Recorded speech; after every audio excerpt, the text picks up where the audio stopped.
In 2010, I visited the excavated Viking settlement at Land Meadows in northern Newfoundland. Here I saw first-hand evidence of Viking settlement in the New World.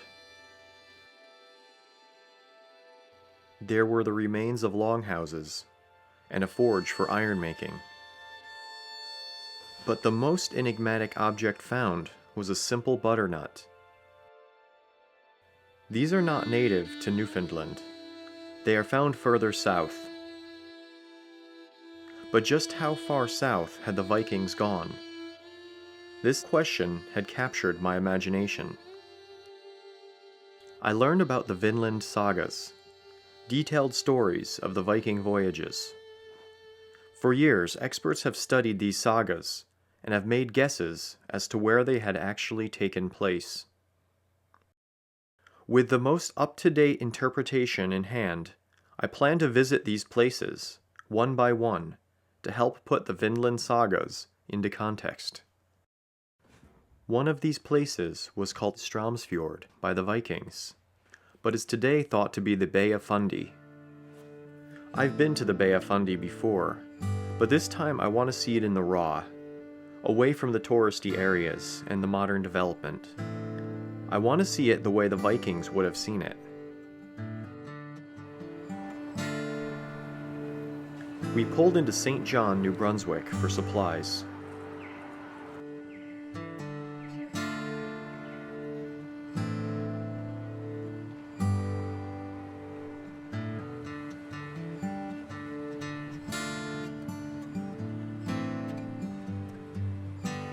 We headed into the city market.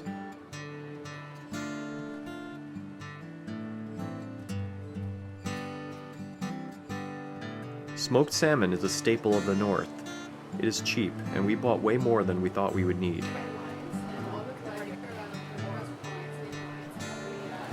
People are friendly here in St. John. The city market in St. John is the oldest market in North America. And I have been in here, in this place, 23 years. I do good clean food. Everything here is made fresh from scratch. Wherever you're coming in from, please remember, come early and come all and come before a hug. Thank you.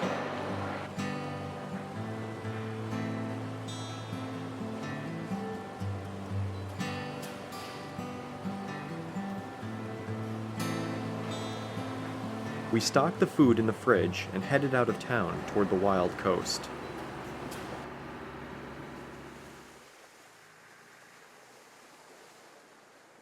Soon the paved roads gave way to dirt roads, and the dirt roads got narrower and became trails.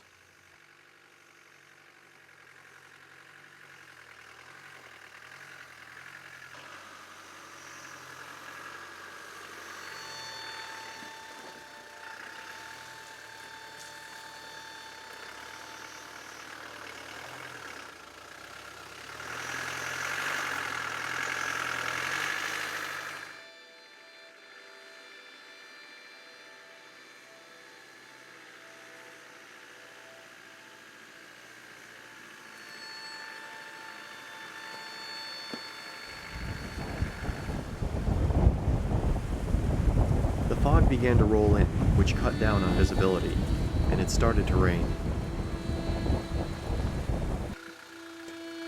Not only that, but the trails had narrowed, and were now just wide enough for a Land Rover. A wider vehicle would not have an easy time on these trails.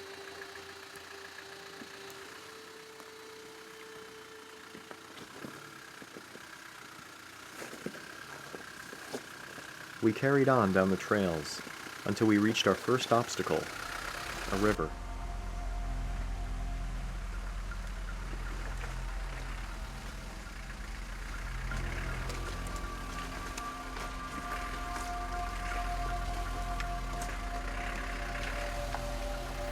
I approached the stony riverbed and picked my way upstream.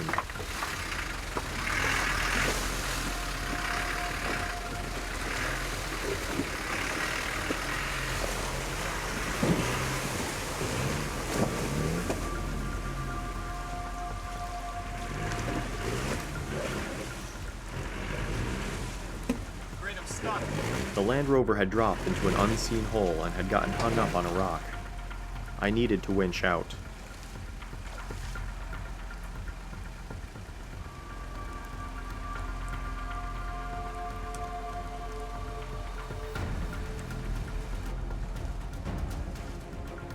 I unspooled the cable from my super winch Husky and hooked up to a tree on the riverbank.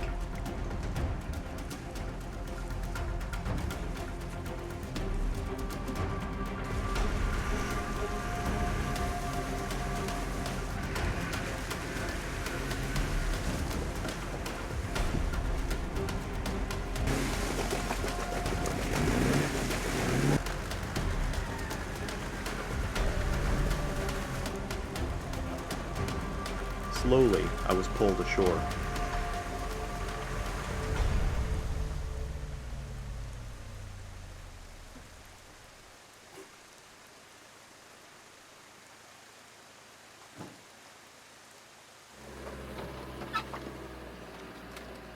We continued down the trail.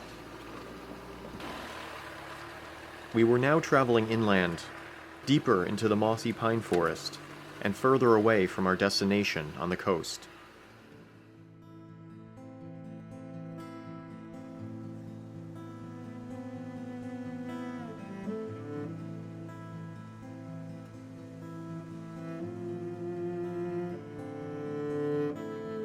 We made camp for the night in a clearing surrounded by tall pines.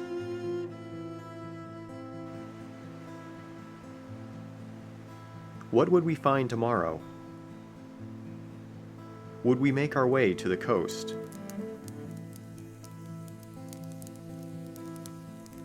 As I sat by the fire, I thought of the Viking explorers and their ship, sailing down the coast, not quite knowing where they would end up.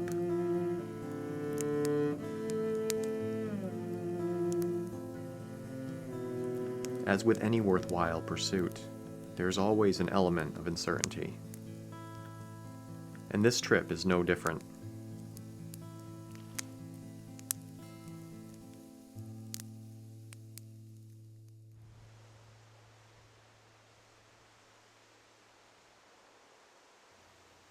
The morning brought clear skies. I put water on for tea as my shoes dried on the hot stove. We broke camp and got an early start.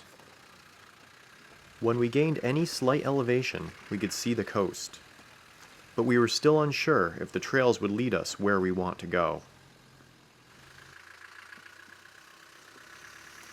We would follow a trail slowly weaving between trees, only to have it end and have to back out and try again.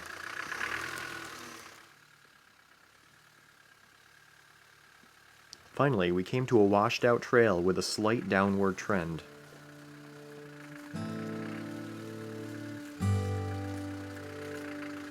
We followed this trail, and as the forest gave way, the glimmering Bay of Fundy was revealed.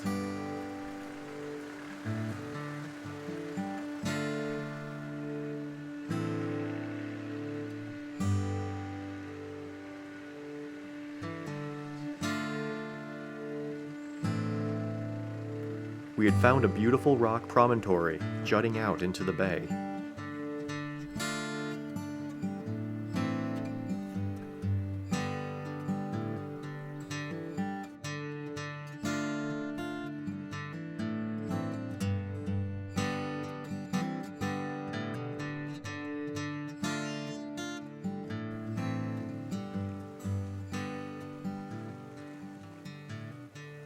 We made camp and indulged in the good food and wine we had brought from St. John.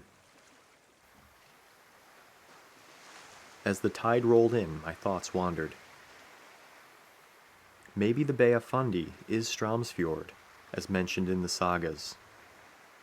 Maybe a Viking longship once sailed past this very point we are camped now. It is likely that they found a better spot than this to unload their cargo and settle in for the long, harsh winter. But the sagas say they did winter somewhere on the coast of Straumsfjord. And where we stand now is just as it would have appeared to them, completely wild. The stories tell that they did not fare well that winter. Food grew short, and hunting and fishing was unsuccessful. They pleaded with the gods to send them something to eat, but to no avail. As darkness slowly closed in on the shore, my imagination grew stronger.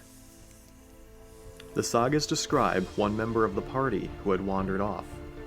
He was found 3 days later at the edge of a cliff looking skyward. I can easily imagine him standing here at this very cliff, feeling the hopelessness of their situation. When the spring came, the weather improved and they hunted inland and gathered eggs on the shore. The humbled Viking explorers soon made their ship ready to continue their journey. As one man collected water to bring aboard the ship, he spoke this verse. With promises of fine drinks, the war trees wheedled, spurring me to journey to these scanty shores. War oak of the helmet god, I now wield but a bucket.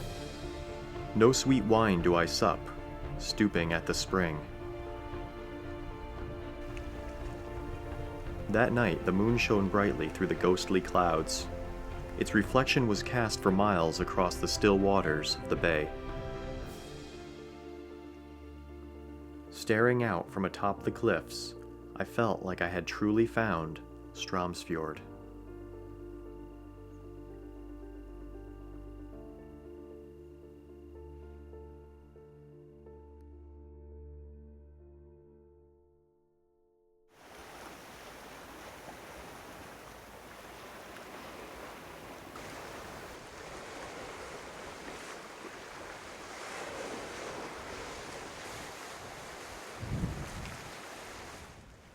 The next morning was foggy. We broke camp and slowly headed inland.